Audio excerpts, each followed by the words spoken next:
আমার প্রিয় ও স্নেহের 2024 সালের নতুন বছরে সপ্তম শ্রেণীর ছাত্রছাত্রী বন্ধুরা, আশা করি তোমার সবাই ভালো আছো। আজ আমরা যে বিষয়টি নিয়ে আলোচনা করব, সপ্তম শ্রেণীর ফার্স্ট সামেটিভ অর্থাৎ প্রথম পর্যায়ক্রমিক মূল্যায়নের বাংলার সিলেবাস, প্রশ্ন কাঠামো এবং নমুনা প্রশ্নপত্র নিয়ে।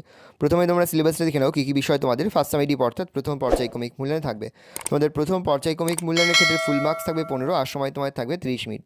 তোমায় থাকবে ছন্দে শুধু কান রাখো, পাগলা গণেশ, বঙ্গভূমির প্রতি, মাতৃভাষা, 21-এর কবিতা, 21-এর তাৎপর্য, আত্মকথা, আঁকা লেখা, খোকনের প্রথম ছবি, কুতুব মিনারের কথা।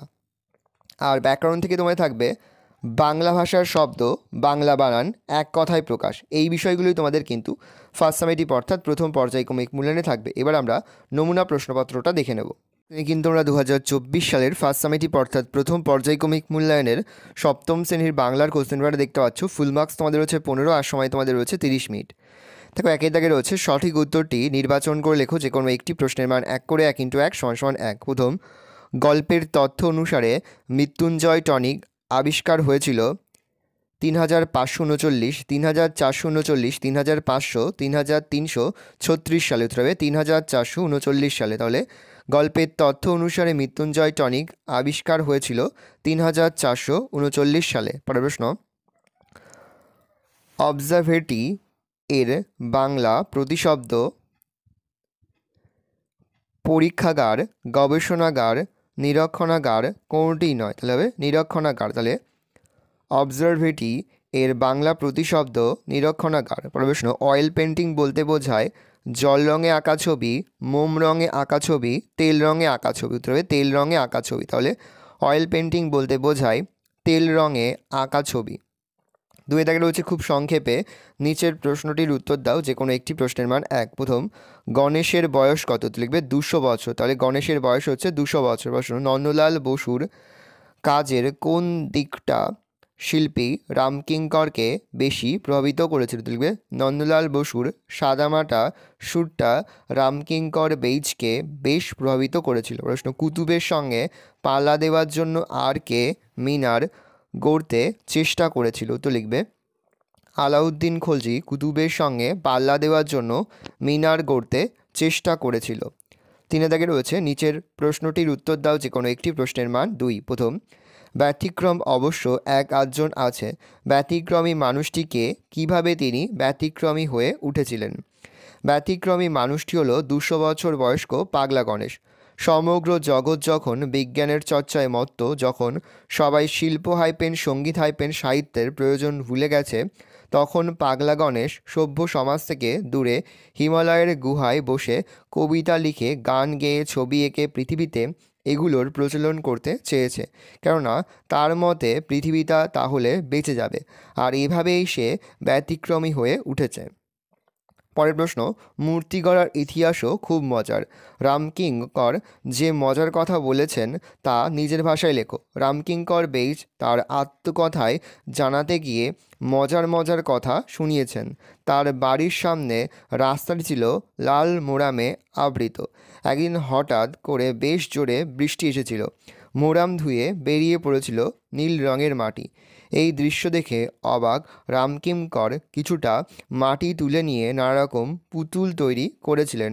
রামকিঙ্কর বেইজের ভাষায় সেই মাটি খাবলে তুলে নিয়ে নানারকম পুতুল তৈরি করতে লাগলাম। এভাবে মজার ভিতর দিয়ে শুরু হয়েছিল রামকিঙ্করের পুতুল গড়ার কাজ। পরের প্রশ্ন, কুতুব মিনারের শ্রেষ্ঠত্বের কথা বলতে গিয়ে লেখক আর কোন কোন স্থাপত্যকৃতির প্রসঙ্গ এনেছেন? তো লিখবে কুতুব মিনারের শ্রেষ্ঠত্বের কথা বলতে গিয়ে লেখক অশোক স্তম্ভ, তাজমহল, দিল্লির সেক্রেটারিয়েট, রাজভবন এবং কলকাতার ভিক্টোরিয়া মেমোরিয়াল এর প্রসঙ্গ এনেছেন। তাহলে কুতুব মিনারের শ্রেষ্ঠত্বের কথা বলতে গিয়ে লেখক অশোক স্তম্ভ, তাজমহল, দিল্লির সেক্রেটারিয়েট, রাজভবন এবং কলকাতার ভিক্টোরিয়া মেমোরিয়ালের প্রসঙ্গ এনেছেন। 4-এর দাগে রয়েছে সঠিক উত্তর নির্বাচন করে লেখো। যে কোনো একটি প্রশ্নের মান 1। প্রথম, মনের মাঝে জমবে মজা, জীবন হবে ড্যাশ, গদ্যময়, গল্পময়, পদ্যময় না ছন্দময়? উত্তর হবে পদ্যময়। পরের প্রশ্ন, লাল বর্ণের পদ্ম কোকোনদ, সেই রকম নীল রঙের পদ্মকে ড্যাশ ও সাদা রঙের পদ্মকে ড্যাশ বলে? লাল পদ্ম কোকোনাট, সেই রকম নীল রঙের পদ্মকে ইন্দিবর ও সাদা রঙের পদ্মকে পুণ্ডরিক বলা হয়। প্রশ্ন, পাখি সব করে রব রাতি পোহাইল কবিতাটির কবি হলেন মদনমোহন তর্কালঙ্কার, মধুসূদন দত্ত, মৃদুল দাশগুপ্ত, আশরাফ সিদ্দিক। উত্তর হবে মদনমোহন তর্কালঙ্কার।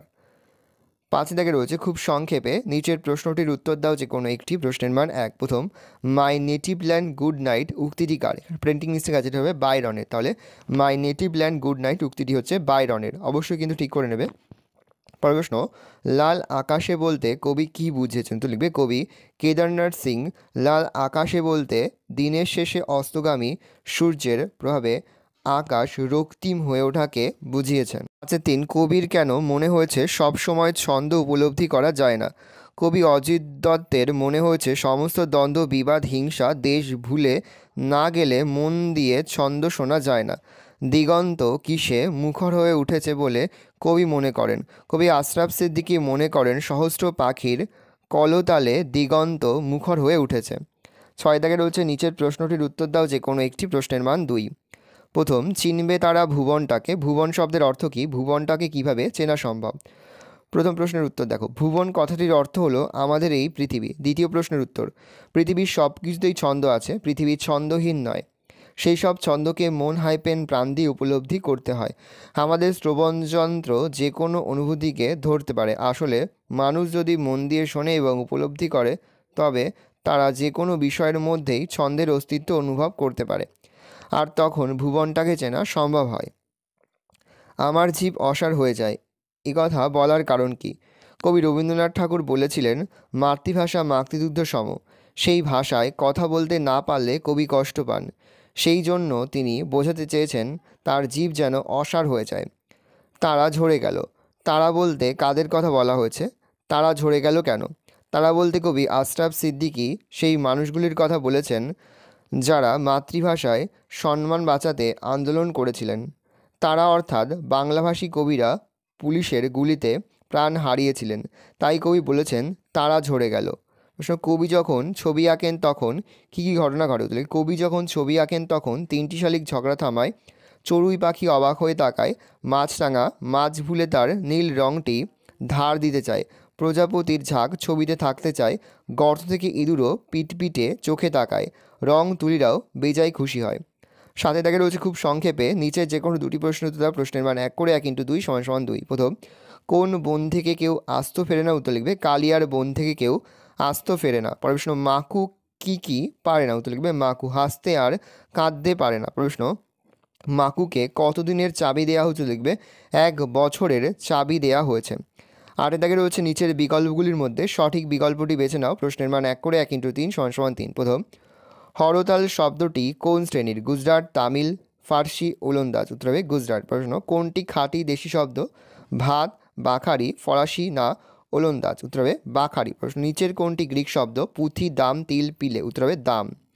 9 দাগে রয়েছে নিচের প্রশ্ন দুটির উত্তর দাও। প্রশ্নের মান 1 করে 1 × 2 = 2। প্রথম, অর্ধতৎসম শব্দ কাকে বলে? উদাহরণ দাও। তো লিখবে যে সকল তৎসম শব্দ কিছুটা বিকৃতভাবে পরিবর্তিত হয়ে বাংলাতে এসেছে সেই সকল শব্দগুলিকে অর্ধতৎসম বা ভগ্ন তৎসম শব্দ বলে। যেমন তৃষ্ণা থেকে চেষ্টা, ক্ষুধা থেকে খিদে, প্রাণ থেকে পরাণ। বর্তমানে সংস্কৃত ভবজাত বা উৎপত্তি, যে সকল শব্দ সংস্কৃত থেকে বিভিন্ন ভাষার মধ্যে দিয়ে বাংলাতে এসেছে সেগুলিকে তদ্ভব শব্দ বলে। চক্র থেকে চক্র, চাকা, ধর্ম থেকে ধম্ম থেকে ধাম, অদ্য থেকে অজ্য থেকে আজ। ভালো করে দেখে নাও, এই রয়েছে টোটাল তোমাদের ফার্স্ট সামেটিভ অর্থাৎ প্রথম পর্যায়ক্রমিক মূল্যায়নের 8ম শ্রেণীর বাংলার কোশ্চেন পেপার। ভালো করে তোমরা কোশ্চেন পেপারটা দেখে নাও। এই ধরনের কোশ্চেন প্যাটার্নেই কিন্তু প্রতিটি স্কুলে তোমাদের কিন্তু ফার্স্ট সামেটিভ অর্থাৎ প্রথম পর্যায়ক্রমিক মূল্যায়নের প্রশ্নপত্র হবে, সেহেতু ভালো করে তোমরা কোশ্চেন পেপারটা দেখে নাও। আশা করি ভিডিওটা ভালো লেগেছে। ভিডিওটা ভালো লাগলে ভিডিওকে লাইক করতে ভুলবে না, আর আমার চ্যানেল নতুন হাউস লাল কালার সাবস্ক্রাইব প্রেস করে পাশে বেল আইকনটা প্রেস করে যখন নতুন কোনো ভিডিও আপলোড করি সবার ফার্স্ট নোটিফিকেশন তোমরা পেয়ে যাও। আর এই ভিডিওটি তোমার বন্ধু বান্ধবী আত্মীয় স্বজন সবার মধ্যে কিন্তু অনেক শেয়ার করে দাও যারা এবছর 7ম শ্রেণীতে পড়ছে। আমরা কিন্তু ইতিমধ্যেই 7ম শ্রেণীর প্রতি বিষয় সিলেবাস, প্রশ্নকাঠামো এবং নমুনা প্রশ্নপত্র কিন্তু আপলোড করে দিই। তোমাদের এখনও পর্যন্ত সেই ভিডিওগুলো না দেখে থাকো, ভিডিওগুলো কিন্তু তাড়াতাড়ি দেখে নাও। তোমাদের সকলকে জানাই আগাম পরীক্ষার অনেক শুভেচ্ছা এবং অভিনন্দন। আশা করি সকলের পরীক্ষায় খুব ভালো হবে। ভালো করে তোমরা কোশ্চেন পেপারটা দেখে নাও। কোথাও লিখতে বা বুঝতে যদি কোনো রকম অসুবিধা হয় তাহলে কিন্তু নির্দ্বিধায় কমেন্ট সেকশনে কমেন্ট করে জানাতে একদমই ভুলবে না।